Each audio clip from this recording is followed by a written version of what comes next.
Hello. Happy Halloween. It's October 31st. We've got a bunch of stuff happening today in Dauntless. Not yet. We're waiting. I think we have another 30 minutes.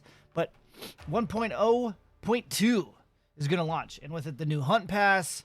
I think we have till November 5th for Dark Harvest still to wrap up.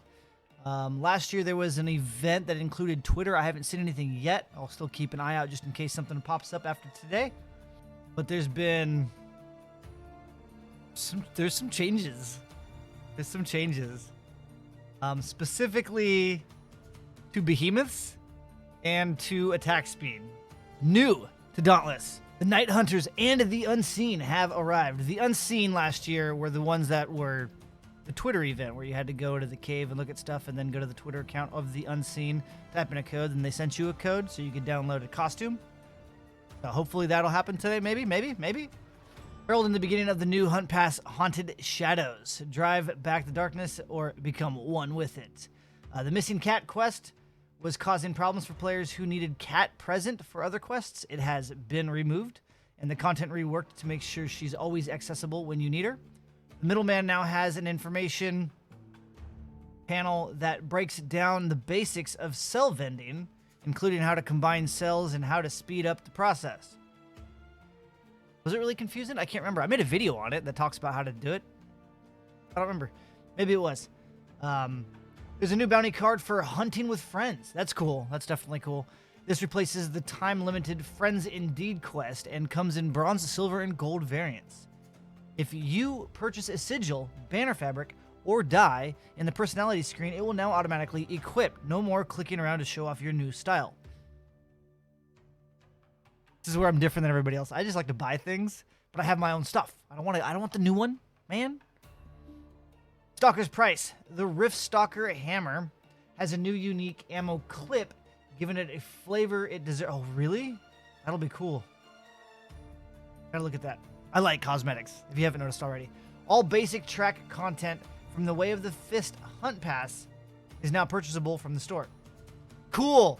One of the coolest things they did last update, when they brought out the way, what was it? It wasn't called Way of the Fist, whatever, the last monk, this current one that's ending right now. All of the previous events since their unofficial launch, back when it hit console and when it went free to play on the Epic Game Store, which was originally the official launch, and then again 1.0 became the official launch. But when 1.0 occurred, all of the previous seasons from the console release, which was like back in May, are available in the store. I wish they would do that. I wish they'd have done that also with all of the previous stuff. But maybe they didn't have purchasable stuff. Maybe it was just all Hunt Pass stuff. I don't know. But that's cool. And so I was wondering if that was just a limited time thing. But it sounds like that they're going to add the current monk stuff into the store as well. So you don't have to feel like you have to buy everything during that season. I know a lot of people don't. I usually try to buy everything, especially for games that I'm really into. And I haven't bought everything yet. So I felt rushed and upset that I wasn't going to be. I mean, I could have, but, adulting, right? The in-game compass has been completely reworked, ensuring that Slayers can easily find their way around Ramsgate, identify quest prompts, and track flares while on a hunt. There's now an AFK timer on islands. Players who are inactive for 3 minutes will be automatically returned to Ramsgate. Oh, all right. Balance changes. Stormclaw Hammer now returns Aether Charged ammo instead of 1.25 ammo. Captain's Grip, attack speed bonus reduced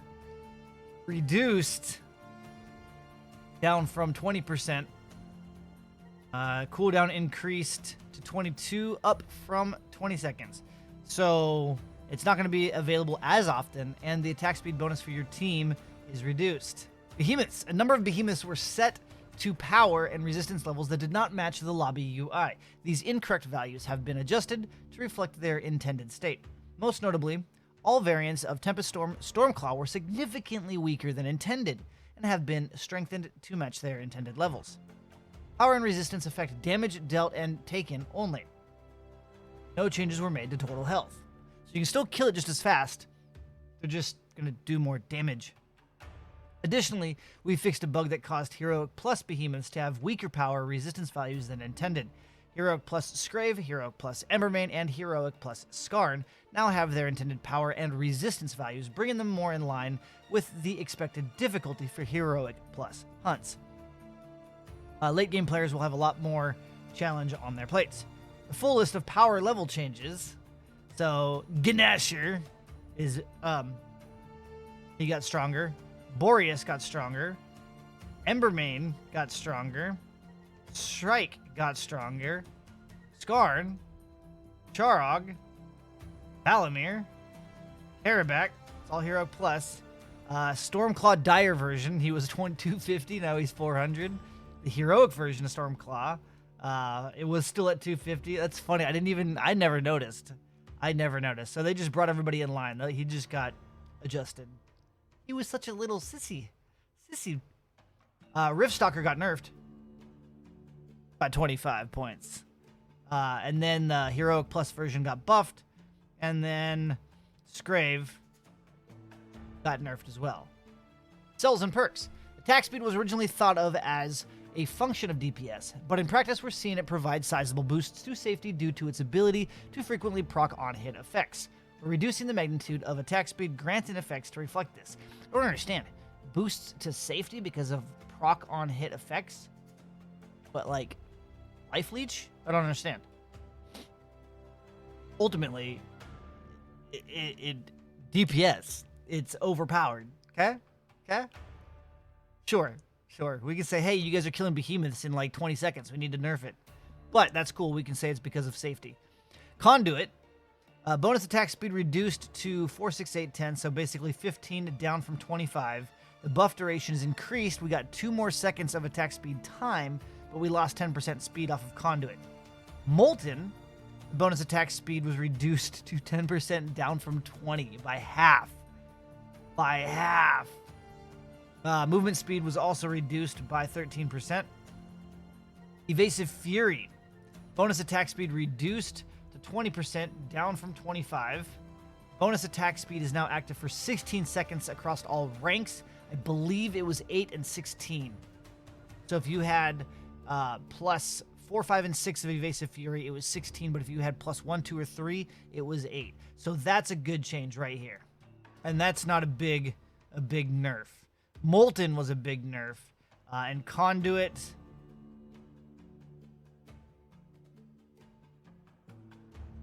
Basically, you've got Conduit in every single build. Okay, Conduit. Knocking this down can make some people justify maybe picking something else. But 15% still on top of 20. I'm still going to take 35. I'm going to miss the 50. But 35 is still better than 20, right? So Conduit is still, in my opinion, going to be there. And I never did sit down and test, but you could run Evasive Fury, Molten, Conduit. And so now we're going to be at, what is that, 35, 40, 55. So if we hold on.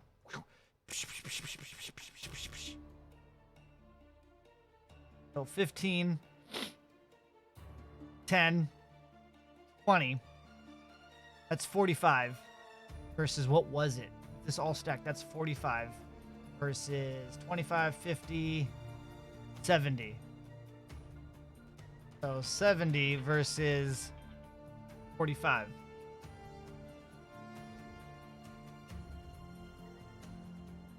I don't know for a fact if it all three stacked, but still, that's that's quite a bit of change. Wild Frenzy got nerfed as well by 5%. Overpower got a nerf by 10%. Lanterns. Embermane's Lantern bonus attack speed reduced by 5%. All Lantern tap abilities now charge in 30 seconds, down from 40. That's cool. So we got a 10-second. But there's more. Aetheric Attunement and Aether Drive Tonics no longer affect the tap abilities. For those of you that haven't seen my Aetheric Attunement versus Aetheric Frenzy, which one should you pick, right? Video, the Aetheric Attunement was the only option that buffed your tap ability, not your hold ability. So Now I might want to go back and revisit and see, hey, are we going to start using Frenzy more or Attunement? Because there was a difference based on damage and attack speed on how Attunement or Frenzy worked. And we always resulted on Attunement because the tap ability is just a go-to.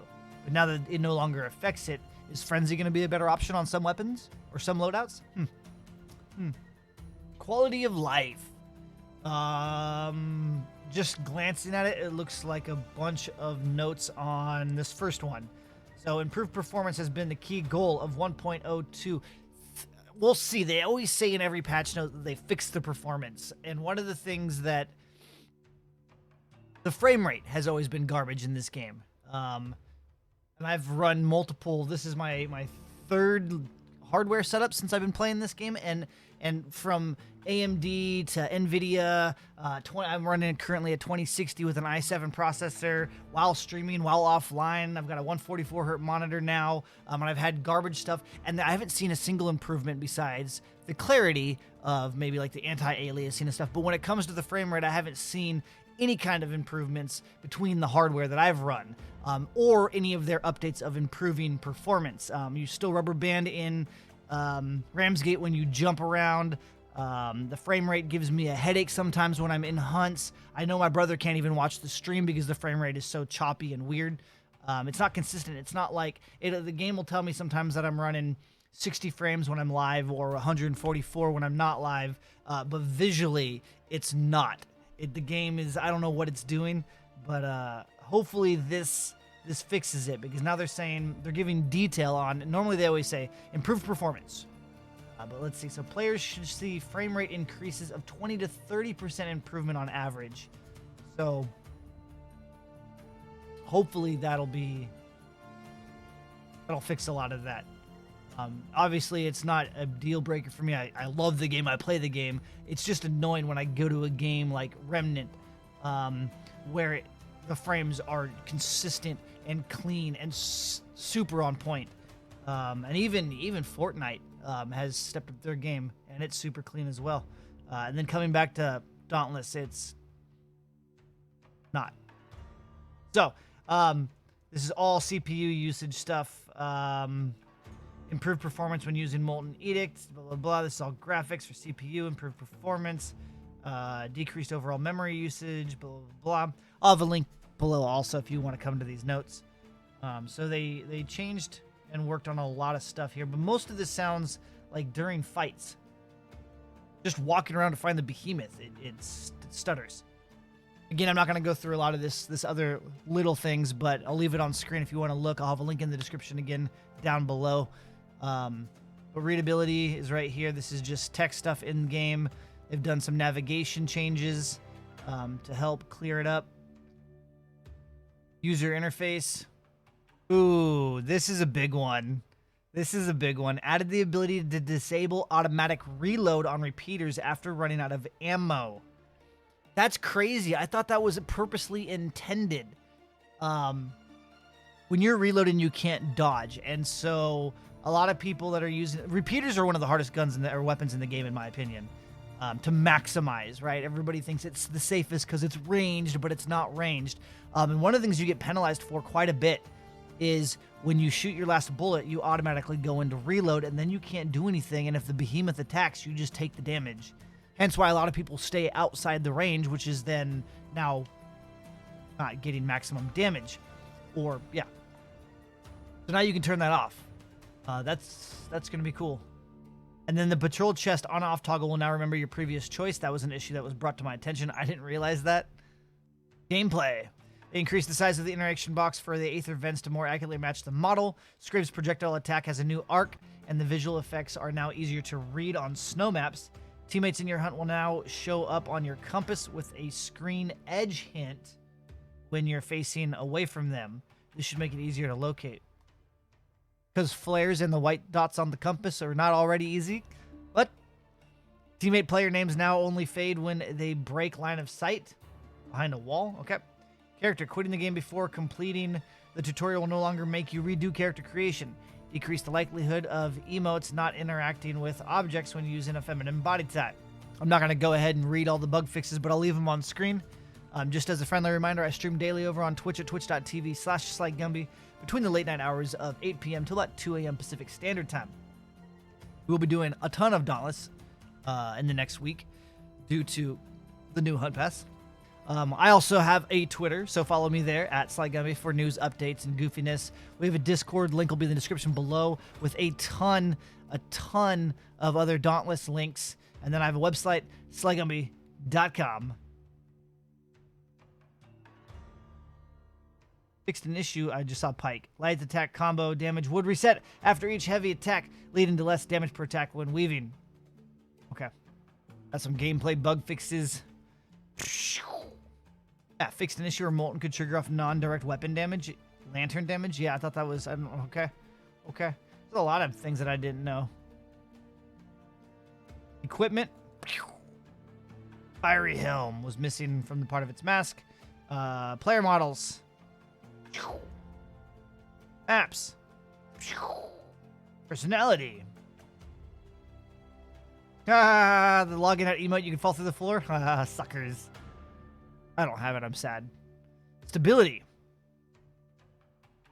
And then known issues. Again, if you want to go check out their known issues and what they're working on, you can find it here at their Trello board. Again, these patch notes are located on their website, playdauntless.com. I'll have a link in the description below. You just click over on news, go to patch notes, and it's the most current one right up here. And I'll see you guys in the next one. Bye-bye now.